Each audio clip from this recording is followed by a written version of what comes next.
Chapter 31. And Schmucke? He was busy buying flowers and cakes for Topinard's children, and went home almost joyously. "I am giving the presents," he said, and he smiled. It was the first smile for 3 months, but anyone who had seen Schmucke's face would have shuddered to see it there. "But there is ein condition." "It is too kind of you, sir," said the mother. "The little girl shall give me a kiss, and put the flowers in her hair, like the little German maidens." "Olga, child, do just as the gentleman wishes," said the mother, assuming an air of discipline. "Do not scold my little German girl," implored Schmucke. It seemed to him that the little one was his dear Germany. Topinard came in. "3 porters are bringing up the whole bag of tricks," he said. "Oh, here are 200 francs to pay for everydings," said Schmucke. "But, mein friend, your Madame Topinard is ver nice. You shall marry her, is it not so? I shall give you 1,000 crowns, und die little one shall have 1,000 crowns for her dowry, and you shall infest it in her name. Und you are not to be ein super any more. You are to be the cashier at the theatre." "I? Instead of old Baudron?" "Yes." "Who told you so?" "Monsieur Gaudissart." "Oh, it is enough to send one wild with joy. Eh, I say, Rosalie, what a rumpus there will be at the theatre! But it is not possible." "Our benefactor must not live in a garret." "Pshaw! For the few days that I have to live it is very comfortable," said Schmucke. "Good-bye. I am going to the cemetery to see what they have done mit Bons, and to order some flowers for his grave." Madame Camusot de Marville was consumed by the liveliest apprehensions. At a council held with Fraisier, Berthier, and Godeschal, the 2 last-named authorities gave it as their opinion that it was hopeless to dispute a will drawn up by 2 notaries in the presence of 2 witnesses, so precisely was the instrument worded by Leopold Hannequin. Honest Godeschal said that even if Schmucke's own legal adviser should succeed in deceiving him, he would find out the truth at last, if it were only from some officious barrister, the gentleman of the robe being wont to perform such acts of generosity and disinterestedness by way of self-advertisement. And the 2 officials took their leave of the Présidente with a parting caution against Fraisier, concerning whom they had naturally made inquiries. At that very moment, Fraisier, straight from the affixing of the seals in the Rue de Normandie, was waiting for an interview with Madame de Marville. Berthier and Godeschal had suggested that he should be shown into the study. The whole affair was too dirty for the president to look into, to use their own expression, and they wished to give Madame de Marville their opinion in Fraisier's absence.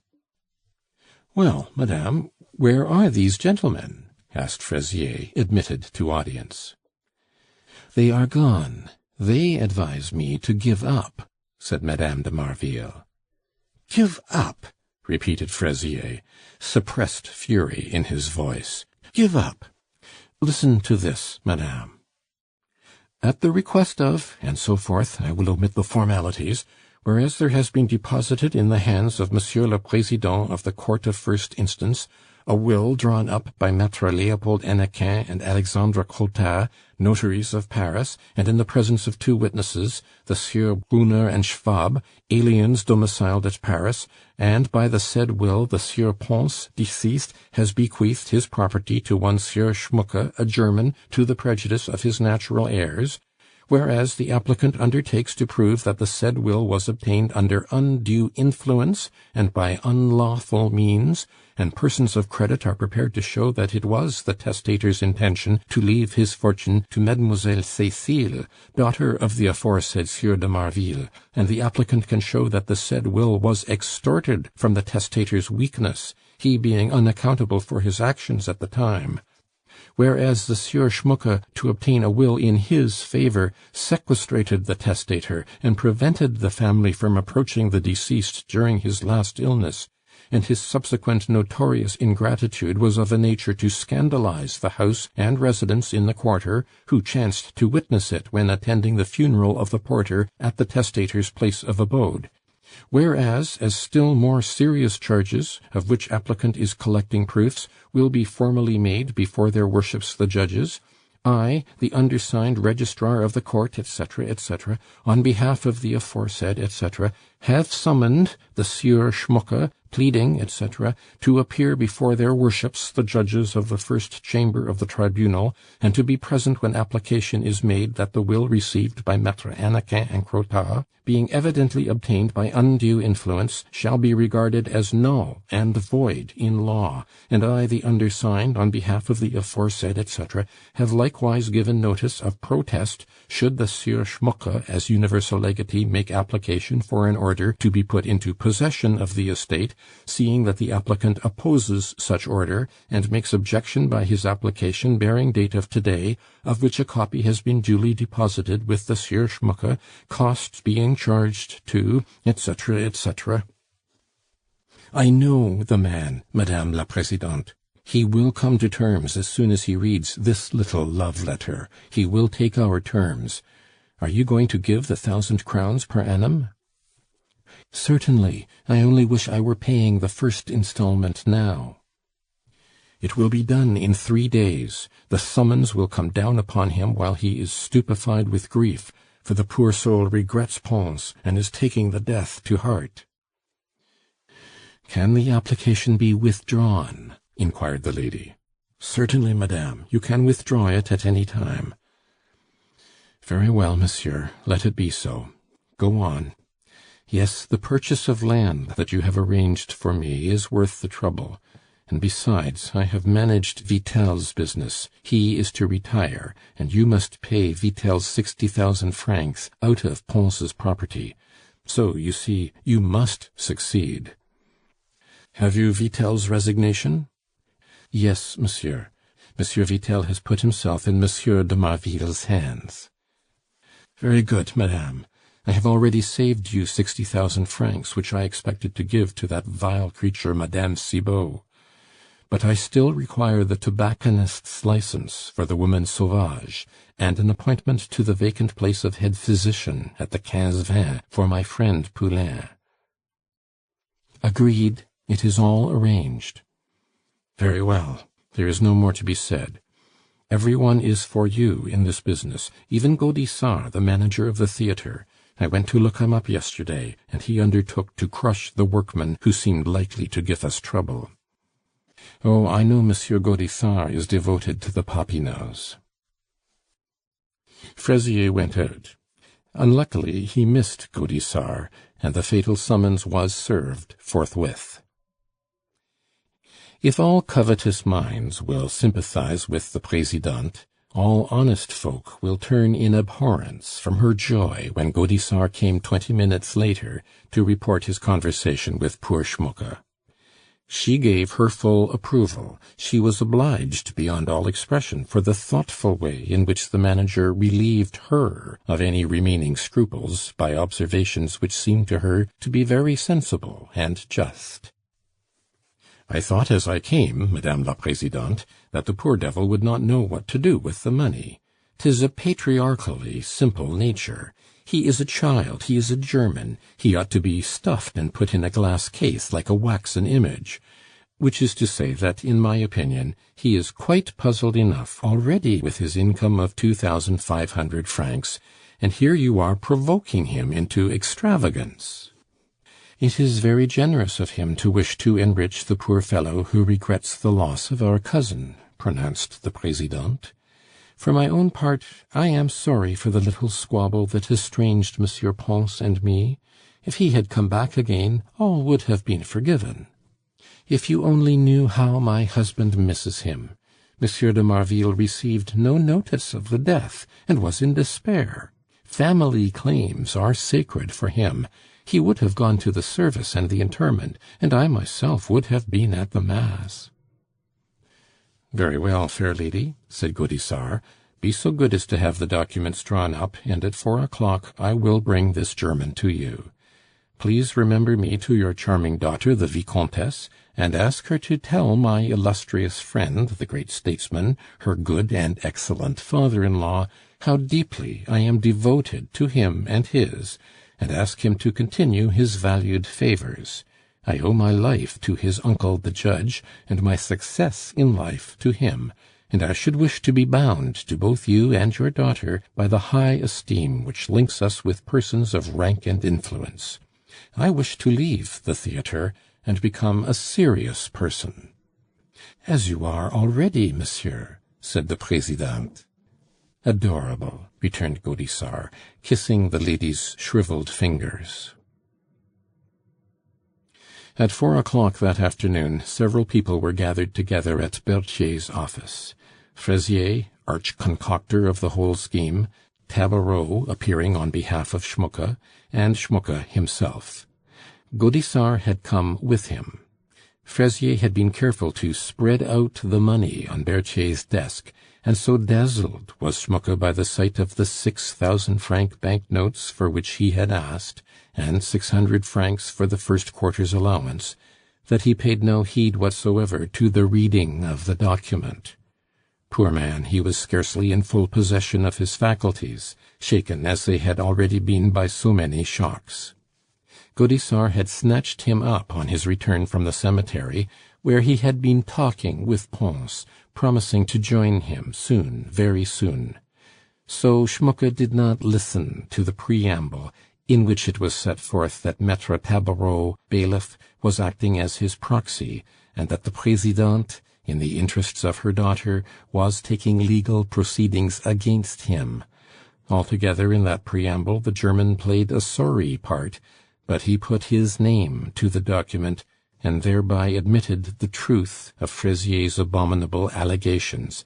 And so joyous was he over receiving the money for the Topinards, so glad to bestow wealth according to his little ideas upon the one creature who loved Pons, that he heard not a word of lawsuit nor compromise.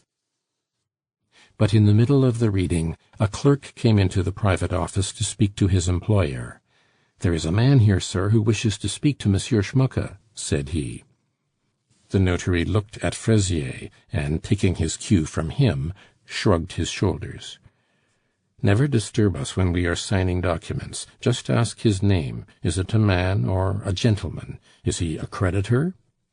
The clerk went and returned. "He insists that he must speak to Monsieur Schmucke." "His name?" "His name is Topinard, he says."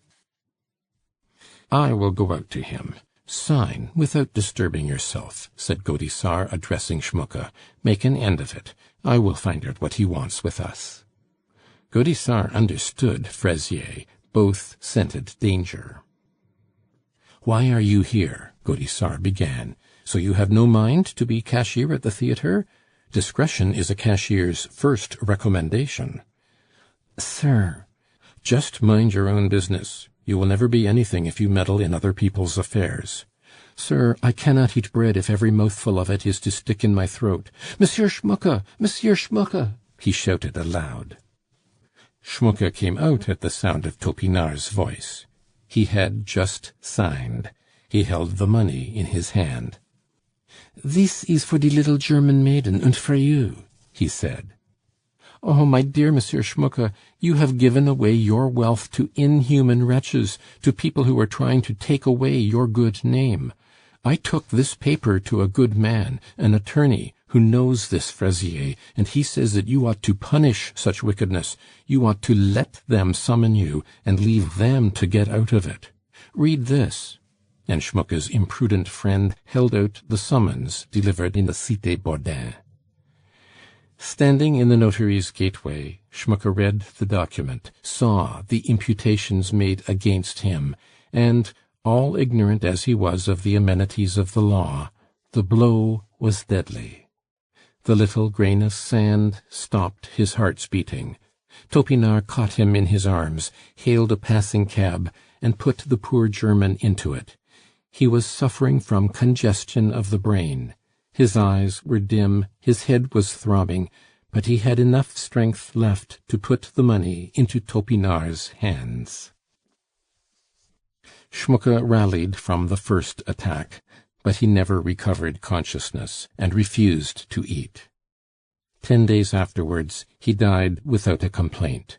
To the last he had not spoken a word.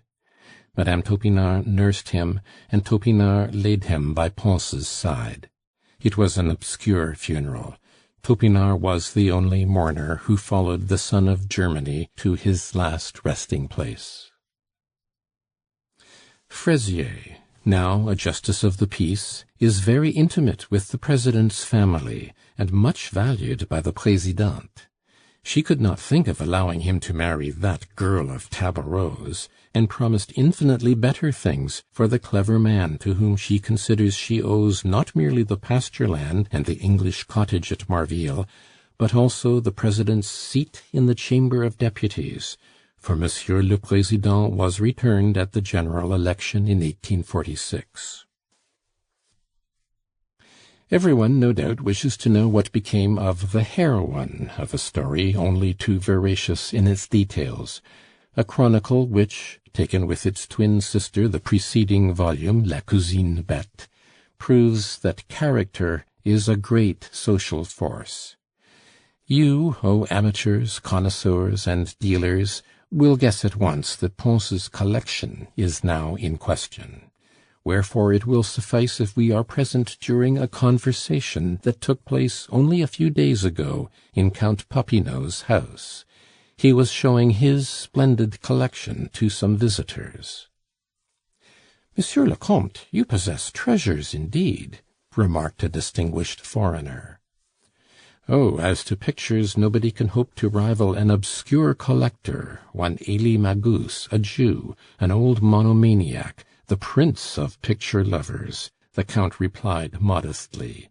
"And when I say nobody, I do not speak of Paris only, but of all Europe. When the old Croesus dies, France ought to spare 7 or 8 millions of francs to buy the gallery. For curiosities, my collection is good enough to be talked about."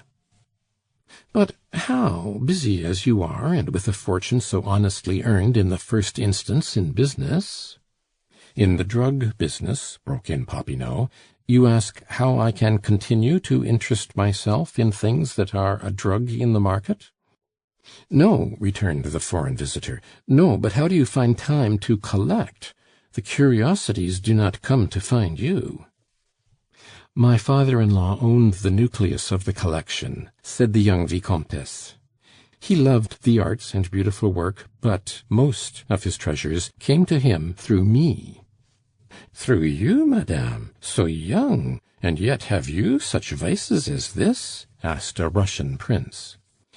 Russians are by nature imitative, indeed, to such an extent that the diseases of civilization break out among them in epidemics.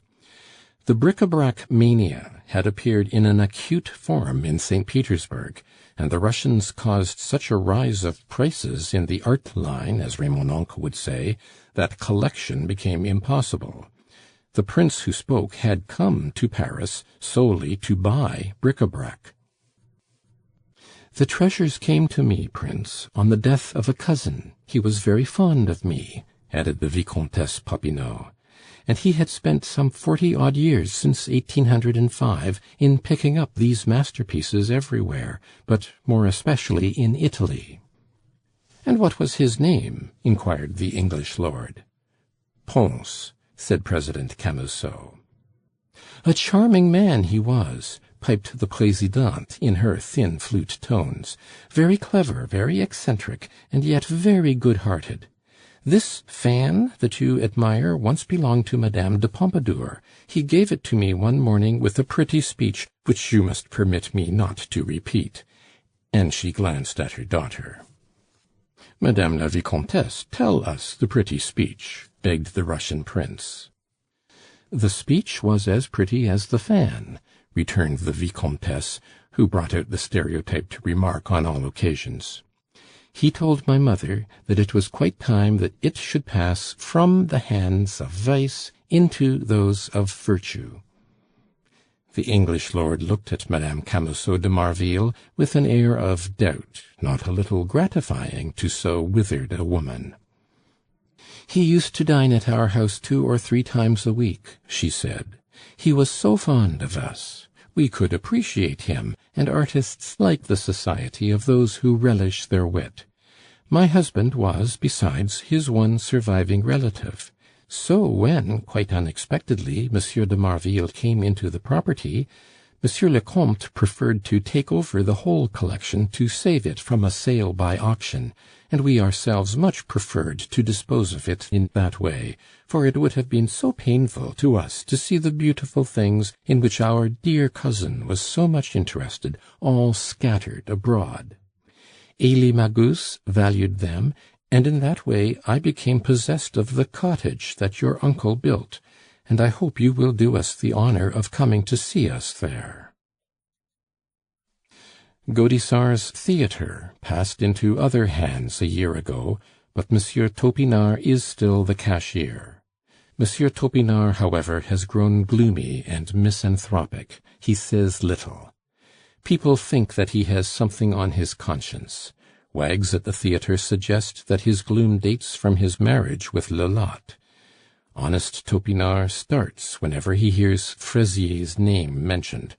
Some people may think it strange that the one nature worthy of Pons and Schmucke should be found on the 3rd floor beneath the stage of a boulevard theatre.